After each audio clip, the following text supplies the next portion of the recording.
Well, I think it's a day that we stop and we think about kind of the sacrifices that people have made. You know, my brother is a veteran. My mom here, her son. My father's a veteran. Luckily, they didn't die.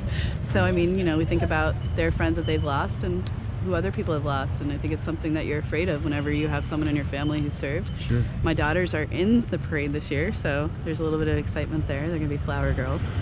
So, looking forward to that as well. And I cherish this time, and I'm so grateful. As my daughter said, my son was one of the first to land in Afghanistan. He was an Army Ranger, and he survived. And he continues his service to the country, and I'm always indebted. My father was in World War II, and they do a great, they should not be forgotten, these people. They definitely should not be forgotten, and I think it's easy to do.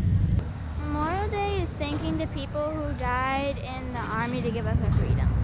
Well, I just, Memorial Day is the weekend I take flowers to all the ancestors and all the parents and grandparents and everything else like that. Right, you speak about Decoration Day. Yeah. I'm a member of the Sons of the Union Veterans, so we kind of get active in that. When were you in service? 67, 71. In Vietnam? Yeah. I was there during the Tet Offensive of 1968, 50 years ago. Yeah, 50 years ago. Well, congratulations. Glad to see you back home alive. Yeah. All right, so thank you. Have a good one. Memorial Day to me is remembering those who have served and that we have lost and paying respect to them. Well, seeing that the whole town is tore up, years ago we had a lot more people because we started down at the post office.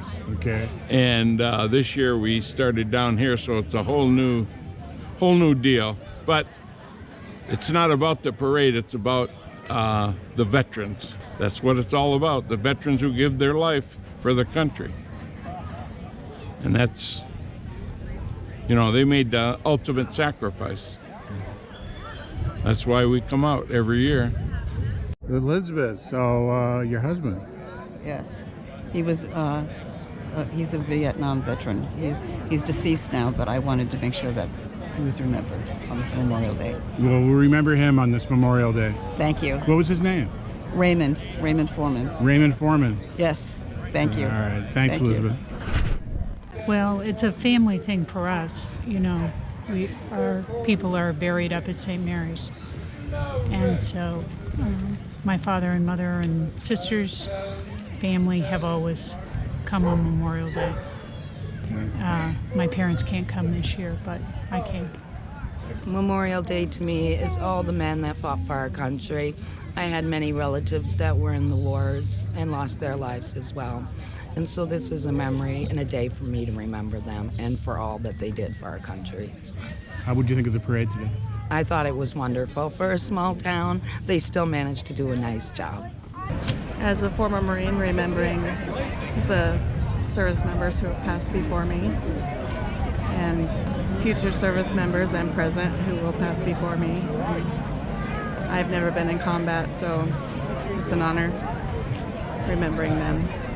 What do you think of the parade today here in Brandon? I've never attended Brandon, so that was great. That was great because I don't think any other Memorial Day parade is quite like this. So it was a remembrance. How's it different from other parades? They just do a parade, but they don't do a remembrance like this. And neither does Virgins, actually. They just do a parade and it's done. So this remembrance is great, especially with what's going around the world right now. So it was very special to service members, I think. Thank you, Christy. You're welcome. Enjoy the rest of your Memorial Day. You too. Thank you.